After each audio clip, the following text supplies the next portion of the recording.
What's up, guys? I am Benji, And Miles. and you're tuned in to The Proper Fit. Yes, guys, I'm going to be diving straight into our first topic today, which is the power of parents. Yeah, going to be an interesting debate. We're also going to bring you our tune of the time that we're enjoying right now, We're then going to jump straight into an interview. and then we're also going to bring you our typical Uncle Benj section with a rather interesting dilemma this episode. And to finish off, as usual, our proper fit tip for this episode, our PFT. Awesome. So, let's get into it. You're tuned in to The Proper Fit. So, Miles, our topic for this episode is the power of parenting, right? Indeed, indeed. I guess it's. I mean, it is a really interesting debate, this one, and I think there's loads that we could go into. We could do a couple of shows on this, but I guess what we're trying to do is to understand and establish some sort of common ground and discussion points around how important parenting is when it comes to fitness Sure. and uh, and lifestyle as a whole, right? Mm-hmm. And I think that a lot of people sort of when they come into fitness or they decide that they want to transform their life or their body, they often say things like, I was never really into fitness as a kid, Mm. or I've never really known how to eat healthy, or you get those types of things when people come into fitness for the first time. Mm. And I guess most people, when they go into fitness, they come to it as like an adult, or certainly 16 and above, when you start to think about fitness seriously and taking the way in which you live your life, the way you exercise, the way you eat a little bit more seriously. Mm-hmm. But by that point, you kind of take responsibility for everything yourself. And I'm wondering how far that we are actually affected without realizing it by the things which our parents shape for us, in our Sure. very early and most formative years. I mean, what do you think? I think you could take this just like you would look at any other part of life when you're growing up. So when you're growing up, your parents are looking after you. They are they are nurturing you. They're molding you so that you can do well in life. And a lot of parents might focus on getting their kids to be high achievers in school. Um, other parents will be focusing a little bit more on household skills, making sure they know how to wash dishes, clean their clothes. But sometimes you've got other parents who might be doing all of these things which are important, but also have a focus on fitness, sports, and health. Yeah, Healthy eating, all of this kind of stuff. I think, like anything, the earlier you start a skill, or the earlier you start to learn a skill, the better you are in later life. yeah, So we can see it. We see it all the time. You can see people in the gym who have been doing this for a long time. It is a part of their lifestyle. It's just a part of who they are because they've been doing it for such a long time. yeah, The tough bit about it is now trying to get people who didn't have that when they were growing up, yeah, trying to get them to basically learn this. So yeah, I think that's one thing we need to open our eyes to, is the fact that, or at least the people that are trying to create change, they're going about it as if it's something that can be changed quickly, because they're seeing a lot of other people potentially changing their life very, very quickly. yeah, But at the same time, we don't know what that other person has gone through to allow them to create this change so quickly. So yeah, exactly. do you know what I mean? They may have had an upbringing that supported them through healthy living. Yeah, They just had a drop off point and they yeah, stopped doing it. yeah. But they've got that That base past, to start from. Yeah, exactly, that past experience to kind of bounce back from. Other people may not have that, and it's a completely new skill. It's like literally it's a new language, so to speak. So yeah. And I think that's spot on as well. Like the term that you use there, it's a new language. It is. yeah, The analogy that you would use is someone that's never spoken English before trying at the age of 18 or 34 or 35 to start speaking English. Exactly. You know, Exactly. it's not something that's going to happen overnight. And in addition to that, the language that is your mother tongue, for example, is the language that you're going to be most fluent in. Mm. And if you have things like colloquial terms and slang words and just bad things, bad Mm. habits as a result of Mm. speaking that particular language, it will make it even more difficult for you to translate and move into speaking that new language. So Absolutely. actually, that's where that power of parenting is so important, because actually, as parents and as people that have had parents, um, it's important to recognize the shaping that takes place. And I guess for the kind of the next generation, I think it's important for us as people growing up and becoming parents, or hoping to become parents, to actually have one eye on the future for our children with regards to that. You know, I think back Absolutely. to going Absolutely. to school in terms of the way we ate.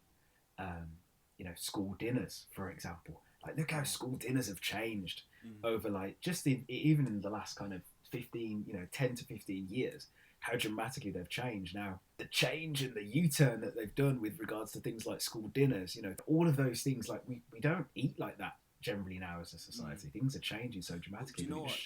just, This is why I think we have more resources and we have more knowledge yes, to do better, to give more to the next generation. I yes, think they're they have a better base to start from. It's just now up to the next generation of parents to use that information. yeah, You know, totally. we've moved on. As you said, school dinners are way better. We can thank Jamie Oliver for a little bit of that. Do you know what? I'm not gonna lie to you. Though, I do miss turkey twizzlers. That was my thing back in the day. Like, if I didn't have turkey twizzlers on my plate, I was a little bit upset. Turkey Twizzlers, man. And do you remember the curly fries? Did you get curly fries? Yeah, Like, yeah, yeah, yeah. I had the curly fry. Do you know what else I had? I had the cake. I don't know if you remember the okay, cake with like sprinkles on top, but yeah, I think yeah, it was yeah, just yeah. like a universal thing You can for still, every yeah. primary But school. did you have pink custard? Yeah. Do you know what though? I never touched it. It freaked me out. What? Yeah, Nah, nah, I never pink. touched Nah, it. pink custard. That was the one. There was a mint. There was a mint custard, like a green thing. Like, Hey, wait, I what? What? yeah, yeah. I never touched that. I never touched Listen, that. That what was for primary the school did you go weirdos. to? I'm trying to get there. That was for the weirdos. I left that. I left that. I'm telling you, if you went to school with me and you had that green custard, yeah, you were No longer weird. friends. We're no longer friends. You were weird. But pink custard, man, and Yeah, blancmange, like blancmange. blancmange, mousse. Oh man, the stuff that Sounds we used to French. have. Like, I imagine it is blancmange. It must be. Yeah. Yeah. No, but all of that aside, we can see how much has changed. Yeah, definitely. There's far more focus on getting kids to kind of develop healthy habits from earlier, and I think that's really important. It's really important in school to be able to do that, because that's where they spend a lot of their time when they're Most of growing the up. time, exactly. And it just I think all the parents have to do now is just follow on from what's already been put in place, and yeah, just keep the momentum going. Yeah, definitely. We went off on a little bit of a tangent, but yeah, good to reminisce about the crappy school dinners that we used to have, and why and why we're all struggling now to keep our fitness up. We did actually highlight a lot of the good parts of the school dinners back in the day. There was a lot of stuff. The puddings. Yeah, that was not happening. Like, the puddings were horrendous. The soggy vegetables that tasted like man. cardboard. Soggy chips. Remember the soggy potato chip? Like, Horrendous. oh man. I think that took us on a nice trip down memory lane. It would be good to hear like what your favourite meal was that you recall from sort of primary school or maybe even secondary school. So yeah, we'd love to hear from you on what yours are. But that leads us nicely into our tune of the time. Just a tune that we're enjoying, not always a brand new one, sometimes a bit of a throwback. And for this episode, it's a tune by Wookie, who is renowned for doing garage music, some fantastic garage music. And he's hooked up with a guy called Zach Abel, and this is called Higher.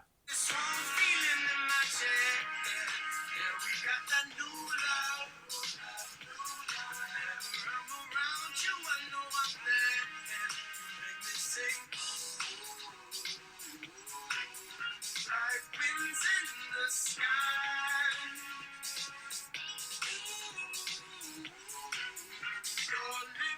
Absolutely love that tune, man. Absolutely love that. It's really nice. Uplifting, Really nice. uplifting. Uplifting. Yeah. That's the that's it. Uplifting, man. Uplifting. Just what you need. So that moves us nicely into our interview section. And so we've brought in an expert today by the name of Alfred. And Alfred is one of the top guys at Gymshark for social media content creation and the management of everything that Gymshark do with regards to social engagement. So, Alf, hey, how are you? I'm great, mate. You're giving me some great words there, calling me an expert. I still don't consider myself that. I consider me the game, but yeah, thank you very much for the great introduction. No, man, you deserve it. You deserve it, bro. So, essentially, Alfred, as I said, we've got a number of listeners who are sort of aspiring young influencers and really kind of lost as to how is the kind of best way to really build their social media following and then get spotted by, a brand like the likes of Gymshark and some of the other big fitness brands out there. So, what advice could you give to any sort of young aspiring influencers? Well, first and foremost, the biggest thing that a lot of people kind of like don't take into consideration is the fact that social media is all about providing value. The number one thing that people forget to think about is what's in it for the person that's going to be receiving that content. Mhm. I think we all fall into like the rabbit hole of creating content that we like, but the expression that I like to use is if a chef only cooked the food that they enjoyed, then they'll have an empty restaurant, Yeah, right? yeah, Or if a DJ, knowing your background, only played the music that they love, they'll have an empty room, right? yeah, yeah, So it's all about understanding, first and foremost, picking a style of content that you feel comfortable with, but that would also provide value to somebody else, right? yeah, yeah, And the most important thing is the fitness industry is a very saturated market right now, yeah. but you can still find your niche even in an overly populated space. Mhm. It's all about figuring out how you can almost take little bits from everywhere and create your own narrative. So have adopting a value first mentality is the number one most important thing. And then it's all about being authentic, making sure that you're true to almost like the big thing about social media is people feel like they have to behave like something else or be somebody else. Actually, it's all about being yourself because people will suss that out as quickly as possible. Yeah, So let your personality go through. If you're awkward on camera, be awkward on camera, right? yeah, You don't have to be a perfect speaker. If anything, being more authentic means that you're more relatable. You have to know what's trending from a hashtag perspective and adapt to that, but also from a music side. So the algorithm obviously knows which before we talk about algorithms, because everybody thinks that algorithm is this myth, right? You have to understand why social media platforms want you on like are trying to achieve in the first place. The first thing that what they're all trying to achieve is they want to keep people on the platform, and they recognize that the best way to keep people on the platform is by feeding them content that they consume, right? yeah, yeah, So the more content that is viral, watchable, slash getting a lot of airtime, the more they're going to show it to their audience, right? mm, It's simple mathematics because that's what you're trying to achieve. So if you're creating content that's rewatchable and keeping people on your page and keeping people wanting more, naturally the algorithm is going to fall to your favor, right? Yes, there's little tactics here and there, but usually people that sway from tactic to tactic almost lose that. It's all about thinking, it's all about engagement. And once your content is engaging enough, that's the only algorithm that matters, right? It's almost like if you think about Neo in the Matrix, and there's a lot of this code going all around, Neo can see through all of that, right? yeah. And get straight to the truth, right? And the truth is engagement. So as long as your content is engaging, that's the only algorithm that you need to worry about. Everything else is just like headline reading, right? Yes, I yeah, think yeah, there was yeah, a time in Instagram when everybody was tagging their photos as Singapore because apparently that like gamified the algorithm. But as soon as they fixed that, what have you got? Right? yeah. It's almost like you need to make sure that you think about that legacy, that long term. And if you get too swayed by what's happening from a algorithm standpoint, I think a lot of Google marketeers were thinking about actually what's the Google algorithm, changing your strategy based on when those guys update the algorithms, then your content loses its truth and it just becomes almost like robotic, Yeah, right? yeah, So that's one of the big things. So trending challenges, music is important, but also, just like I said before, it's all about adopting that test and learn culture. Be experimental and don't take yourself too seriously. TikTok is almost like I think a lot of people we're starting to get to that age as millennials when we're like almost like judging the next generation, saying that their content is weird, right? If we used to write or we used to comment on people's walls, right? On Facebook, right? So we were pretty weird. If you go back to the old days when we were using MySpace and having the politics of having somebody in your top friends, we can't really judge anybody, right? The new generation I like to describe as almost like almost like millennials on steroids, right? They're more creative than us. They can multitask. They can look at the editing capabilities that they have at such young ages, right? And they've been birthed in a world where the internet is all they know. So the world has never been smaller to them. So Yeah. in terms of like being inclusive, being open-minded, that all reigns supreme when you're trying to resonate with that audience. And if you feel that you've missed the Instagram train, you need to be on TikTok. Yeah. You I think one of the things that you haven't said, which is really quite inspiring, actually, and I think it's something that we should probably cover and discuss a little deeper, is the fact that you didn't speak about clothing. You didn't speak about what you wear, and you spoke at length about being authentic, being yourself. If you're awkward on camera, being awkward on camera. If you're shy, you spoke about authenticity. You spoke about who you are as a person and creating content based on your own narrative. But I think one of the things that seems to be becoming like almost a common misconception because of the way some influencers have made it is that the less clothing that you wear or the more outlandish your clothing, the more attention you get. And that's one of the really key things that I didn't hear you say. So can you just go a little bit deeper into that? And what do you feel? We have a number of quite young listeners who ultimately may be influenced by some of the things that they've seen, where you do have, young girls or even guys, sort of dressed in very little and see them as achieving, thousands and thousands and hundreds of thousands of likes and see those as influencers and maybe think that that is the thing that gets them the attention. What would you sort of say on that? What would be your perspective on that? like I was saying before, that's a short-term tactic, right? Yeah, We were talking about wanting to be footballers, where there's a retirement almost like age at football, yeah, right? You can yeah, only be a footballer for so long, right? Equally within the social media game, you can only maintain if it's all based on your physique, you can only do it for so long, yeah, right? Before you can obviously continue it, but then when does it get to the point where you start to have a negative impact on your mental health, yeah, right? Because that's very, very important. You have to live with yourself every day, right? yeah, And if you're putting on a mask every day for the world, eventually that's going to take its toll, right?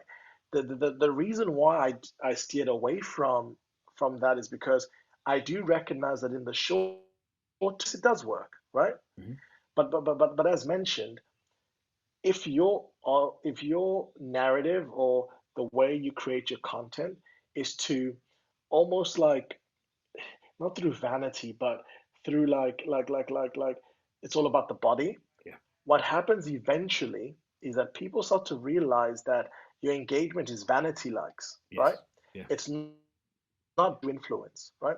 True influence comes with personality. mm, And it might take a little bit longer, but if you actually have something of value to provide, eventually that will then, like we said, we're talking about the long term game, right? Which is why I said there's two ways to do it. If you want to do short term, yeah, you can go that tactic, but eventually it's going to dry out. yeah, If you want to go long term, it's all based on personality because then you can play forever. yeah, yeah. Well, that's good. It's really positive to to hear that. and it's good to hear from someone that's doing a job regularly, and is an expert in the field, to sort of say, that there is authenticity, personality, and ultimately just being yourself, and not Yeah. the quick fix of wearing very little clothes, or trying to do what you can to create attention today, but it being about something that is can be credible, and many people will frown, many older people will frown at people that can make a living from being an influencer.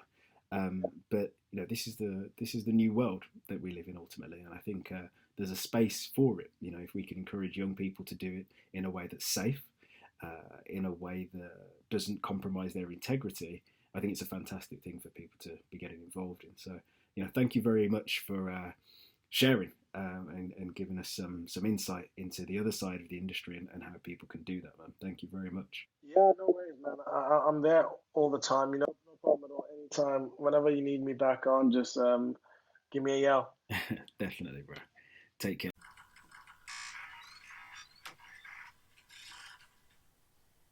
So, Miles, where are we at? Fantastic, fantastic. Well, moving swiftly on to Uncle Benj, Uncle Benj. aka troublemaking section. All right, cool. So, guys, just as a little reminder, it is an anonymous section. You can send in your dilemmas through our social media, through email. We'll cover that later on in the show. But Uncle Benj, we have a dilemma. Okay. This is from a female. It's Cool. from a lady. Yeah. She doesn't give any more information, as Okay. she doesn't have to. But here we go. I started seeing this guy virtually, initially due to COVID, but have since been on our first date together. We took a nice walk to end the date, but I'd had a little too much to drink and became desperate for the toilet. All the public toilets around were closed, and in the end, the closest place was his new flat. Convenient. Oh yeah, very convenient. I really didn't want to go back there, but it was my only option other than stand there and pee myself. No one wants to see that. Okay. Nope. When we Imagine got on back- your first date. When we got back to his flat, he warned me that he hadn't long moved in and there were renovations still being done. His apartment is a lovely open plan apartment. His bathroom, however, currently has no door on it. I had to use the toilet. I tried to lean to the side. What? Oh, sorry, that's funny. I had to use the toilet. I tried to lean to the side so he couldn't hear me pee, but I was mortified, so much so that when he stepped onto the balcony, I left the apartment. That was on Saturday. It's now Tuesday, and I haven't spoken to him since I really like him, but can't face the embarrassment. She leant to the side. Poor girl. Yeah, that's the thing that like girls do, like just to get the pee to hit like the side of the toilet so you can't hear it. I'm unfamiliar with this. What? You're unfamiliar with that? That's like, No, if that, I'm not. ladies, if you're listening and that's you, if you've ever done that, be honest. Like, raise your hand and get in touch with us. Like, if you, like, just. Well, the thing is, yeah, because I know guys do that. I mean, Yeah. It's easy for us because we just point and shoot. Yeah. Oh, Yeah. okay, making too much noise. Let's just rear to the left a little bit. There you go. But Yeah, I'm girls, telling like, you. that's a whole mission. Like you gotta, yeah, man. In that's- fact, I'm that's- going to go out there. I'm going Geometry. to, I mean, this is complete conspiracy theory, but I'm going to go out and say that perhaps that's the reason that toilet seats very quickly don't sit across the whole bowl. Oh, you mean- Because if the ladies aren't sitting on them straight, that's a conspiracy theory. I'm just putting it out there. But yeah, that's a genuine thing. Oh man, what is this girl gonna do? I'm sorry that I always laugh at these dilemmas, but thank you for sending them in. Like, Yeah, they're not gonna send them in anymore if you keep laughing. I know. I'm sorry. Serious face. Man, you shouldn't have just left. Like, okay, I get. Tried to lean to the side so he couldn't hear me pee. But I was mortified so much so that when he stepped onto the balcony, I left the apartment. Oh man, yeah, I get it. I mean, guys, like, I guess it's that whole thing, isn't it? About like almost when it's appropriate to like use the toilet in front of your partner, or even to maybe burp or to pass wind like in front of your partner. Like when's it when's I it mean, appropriate? You know, when like look, we could look at the bigger picture here, though. Like, she's done a number one. yeah, But exactly. she, if it was a number two, and she was Oh leaning man, to the side, I'd or have I'd have told, she I'd have never acci- spoken to you again. she tried. Could leaning you to the imagine? side, Could but you then- imagine but if then you there was took a girl back to your flat after the first date and she did a number two in your toilet? No, stop it! Stop it! That was a big man. belly laugh as well. Nah. Oh, could you imagine? Oh, Okay, let me put myself. could in you? it. Would you? Let's be honest, Miles. Honest, Miles. If you went on a first date with a girl, you took her back to the apartment, and she did a number. I tried She that, did. yeah, no, She I'm did a trying to number think. two. She did a number What two would in I your do? toilet. Like, would you give her a second date? Honestly, I Come need on. to sound I'm trying to sound like a Honestly. good guy, but at the same time, I don't know. Is that bad? Is that bad? I'm oh thinking, man, like would I want to see that? Because it's a normal thing. Benji, it's human, It's actually I'm not. human. Yeah, I know, but like, oh After the man, first date, but the I first don't know date, properly. really? Do you know what? She'd have to let me know, or she'd have to tell me I'm so sorry. Do you know? Yeah, that's it. She'd have to like prep me before she goes and preps my toilet. I'm so sorry, Right. but I've just done a shit in your toilet. Please No, see me 'cause again. She's done the act by that point. She needs to prep me. She needs to let me know before and tell me I'm so sorry. I need to go to the bathroom. Oh man, I've been having some issues over the last couple of days, oh bro, and it just needs to get sorted. oh Like, man. but anyway, like she's leant to the side. We And if digress, it was a number we two, digress. if it was Yeah. a number two, and she leant to the side and it was an accident and she still couldn't like get it on the side. I mean, there's two things that are going wrong there. I'm not gonna talk too much about this because this is gonna get nasty. So, but like, if there's a lot of noise and I'm on the apartment, I'm gonna hear that and I'm like, Well, this guy's got no "Bruh." door. This guy's got no door. Like, and I can empathise with that because when I built my house, there was a time when we didn't have doors up. So Do you know I what? can I'm- get that. But I get embarrassed like any other person, but it takes a little bit more for me to get embarrassed. Yeah, So yeah, for me, yeah. anyway, if it was me and it was a girl in her apartment, I'd shout and try and make a joke out of it and be like, "Oh, don't come here, don't come here." Don't Yeah, come yeah, here," yeah, yeah. You know what I mean? But like, true story. I'll share with you. When I was at where's primary this school, gonna go? Oh, okay, cool. when I was at So- primary school, this is I petrified. First and last time I've ever gone to the toilet for a number two in public.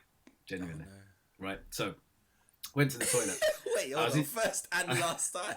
Yeah, I'm not. You think I'm joking? You think I'm joking? At work, I used to. If I needed a number two, I'd drive home from work.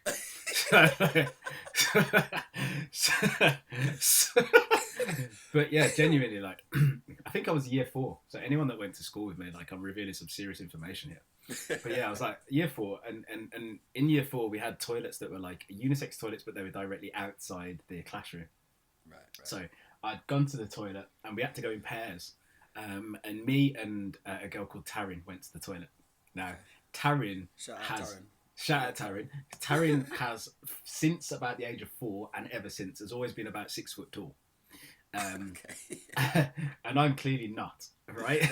And never have been. So I went to the toilet, and there was 3 cubicles, and Taryn went into the one, and that had a lock. And I let Taryn go in there because I knew the one next to it didn't have a lock. So she's a girl. I'm like, cool, go in there with the lock. There was one on the end, and that one I think was occupied or blocked and didn't work. So anyway, so I proceed to go into the middle toilet, which has no lock, right?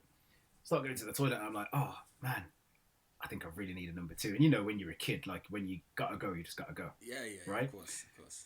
So like, I start going, and then I look up and I realise that not only does it not have a lock, but where the lock was is missing.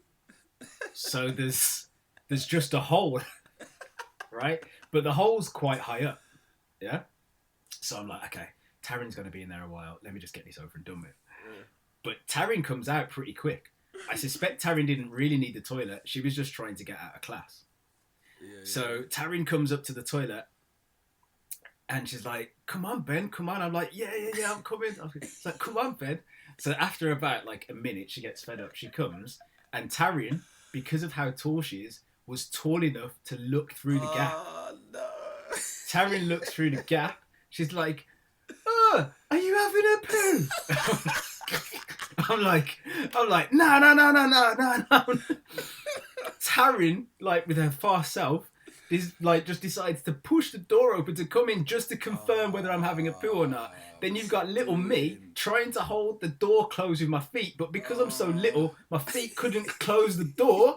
Tarion comes straight in, and there I am sitting on the toilet, and Tarion announces to everybody that's in the classroom, "He's having a poo."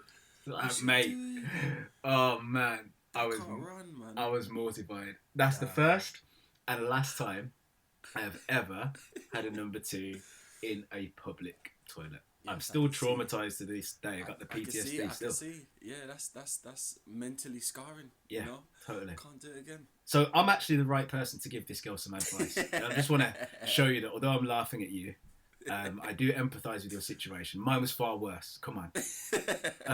Shout out Taryn though. Big shout out Taryn. And she's never shared that story, so big shout out to you. But yeah, this girl, like, you know what? Guys don't really care that much. I don't think. No. So I think it would be okay to go back to him and do it sooner rather than later. Don't leave it too long because he will think you're just an idiot if you don't. So just like, on the number 2 date, don't go and do a number 2. Yeah, don't do a number 2. Yeah, exactly. No, just contact him. Like, explain, like, because guys need to understand how girls feel as well. Yes. You know, with regards to that type of thing. So sometimes we don't really know. So yeah, go back to him and explain, like, I was feeling this way because of this, this, and this, and this is just typically how girls feel. I just want to say I'm really sorry, and it was purely my embarrassment, not the fact that I don't like you. That is the reason that I haven't contacted you. And hopefully he'll be sweet. Yeah. And I think if he's that's not, the best advice. And if he's not, at least you know he's a dick. So yeah, exactly. Sorted either way. Sorted. There you go. I think we've resolved that one, and I've revealed some very personal information as well. So I think we'll quickly move on. So we'll move on now to our proper fit tip. Miles. Here it is. What is it? Well, this is actually a funny title given Uncle Ben's Ben's topic, but it's completely separate to the topic. But the title of the PFT is "Resist Needs Less." Okay. Resist needs less. So sometimes the things we resist are the things that we really need. You know, when we're talking about a healthy lifestyle, we need to be eating healthily. We need to be exercising, and you know those two are given. We already know that. But because we live such hectic lifestyles, usually, you know, forget about quarantine, forget about lockdown. We're normally moving 24/7. It's a very fast-paced lifestyle, especially living in cities. Yeah. Because we're moving so quickly, we're putting our body under a lot of stress a lot of the time, and that means we're not actually going to get the most out of exercise because we are fatigued already. You know, Of course, you can still eat healthily. That's fine. But even if you are living a fast-paced lifestyle, you may not even have the time to eat healthily. So, you know, we need to resist the need to actually chill a little less, if that makes sense. I agree. We need to find time to just calm ourselves down. So that can be things that help you relax. You know, the typical things. I think we've spoken about it briefly before. You know, meditation. Yeah. It's a brilliant way. I'm an advocate of it. I do it myself. You know, it is on and off for me, but when I'm under the cosh and when I really am stressed out, it's one of the first things I turn to because it gives me a sense of inner peace, and it just allows your brain to just chill for a second. You know, but past that, the other needs that we need to resist less are sleep. You know, sleep is highly important. If you want your body to recover properly, you need to find time to just sleep a little bit more. Yeah, and I think one of the other things that people underestimate about chilling is kind of like the kind of cause and effect model, and you can't be in a state where you're relaxed or chilled without having the opposing state of being not chilled, physically active, you know? And so I think when people find that they struggle with sleep, it's because they haven't done the opposing thing. So Okay. if I want to get to sleep, I need to be tired. But if I haven't done anything that wears me out, it'll be very difficult to sleep. Mad. Yeah. You know? Yeah. So it's about understanding that there's a cause and a reaction, and for you to be physically on top of your game with your workouts, for example, you need to have prepared in the right way to be physically on top of your game for your workouts, which means that you may have had to get the right sleep. You may have had to fuel your body with the right nutrients. And then on the other hand, for you to sleep really well at night, you need to have exhausted yourself such that your body needs to recuperate and get you into a state where you can do nothing but sleep. And it's understanding those that kind of the light and dark, those kind of opposing things that are at play all of the time to make you get to where you want to go. So it's really important that if you're looking at focusing on one thing, focus on the thing that's the opposite, and it will get you there. Yeah, so resist needs less. Awesome. Indeed. Awesome. Indeed. So I guess that leads us to the end of this episode. Thank you for tuning in. If you love what you've heard, then there are a couple of ways you can get in touch with us. Please head to Apple Podcasts, leave us a review, leave us a rating if you absolutely love it. If you want to make a complaint, you think Uncle Benji's advice was way off, or indeed you went to primary school with me and you didn't know that story, you can get in touch with us at theproperfitpodcast@gmail.com, or hit us up on social media. Instagram, CoreTech. That was wrong. Hit us up on social media via Instagram. Our handle is CoreAttack, spelled CoreAttack. Or we also have our Facebook page, and you can keep up to date with what we're doing there. The name is The Proper Fit Podcast. Awesome. So all it remains to say is I'm Benji, And I'm Miles. and you've been tuned in to The Proper Fit.